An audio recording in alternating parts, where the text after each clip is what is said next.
before. So he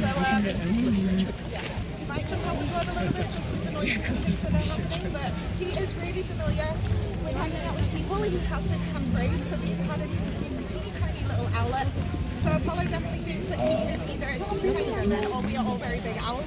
So he's really familiar with coming out and hanging out with us. But he is just looking around, checking everyone out. So owls can actually rotate their head 270 degrees. So he's actually got 14 vertebrae in the back of his neck, whereas we only have 7. So he's a lot further around than we can. Now the reason why owls do this is they actually can't use their eyes within their eye sockets. So their eyes are always fixated looking straight forward. If we keep our heads really still, we can look left and right like just shifting our eyes. Owls can't do that. But Apollo does have incredible eyesight. His eyes actually take up so much space within his skull. If we had the same equivalent size eyes as Apollo here, we actually have great rings for the size of our eyes. So they take up a large amount of space, but it does give him incredible eyesight.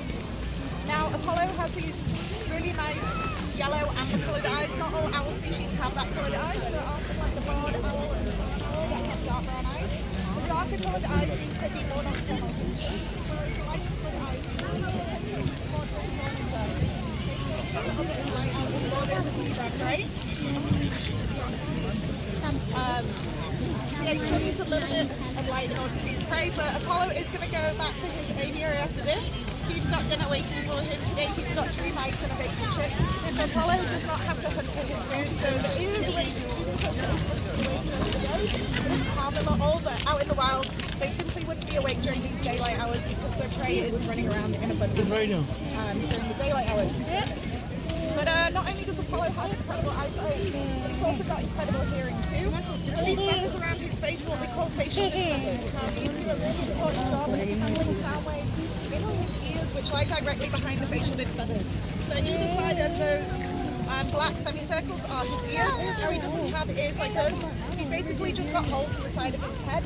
And his ears are not level with one another like ours are. So one is higher than the other. The ear that is higher is actually facing upwards, and the ear that is lower is facing downwards. So it does give Apollo surround sound hearing, and it makes it super sensitive to the point that he can be sat up in a tree listening to what's happening on a forest floor. He can not only hear the mouse running around, but if that mouse was to sit still, he can actually even hear its heartbeat. So crazy to think about that. If it was super silent right now, you could actually hear all of our heartbeats going on at once. But Apollo here is one of the larger bird species here in BC. Actually, up on the mountaintop, we have lots of local great-horned owls. Now, they Hay unos blancos que se ven como que... I want him to stay nice and safe out here, but he can fly around freely in his Pero como que platica de... Por eso es que está hablando, déjenlo oír. as a crazy little snack. But out in the wild, he obviously doesn't have the luxury of a predator-proof aviary. So out in the wild, how he would escape a threat or a predator or another great horned owl that was being territorial is through his camouflage. So if I was to hold him up to a tree, he would camouflage really well with the bark behind him. And then if he was feeling scared or threatened, he would actually flatten all of his feathers really close to his body, and he would look as close as possible. ¿Por qué tienen como orejitas?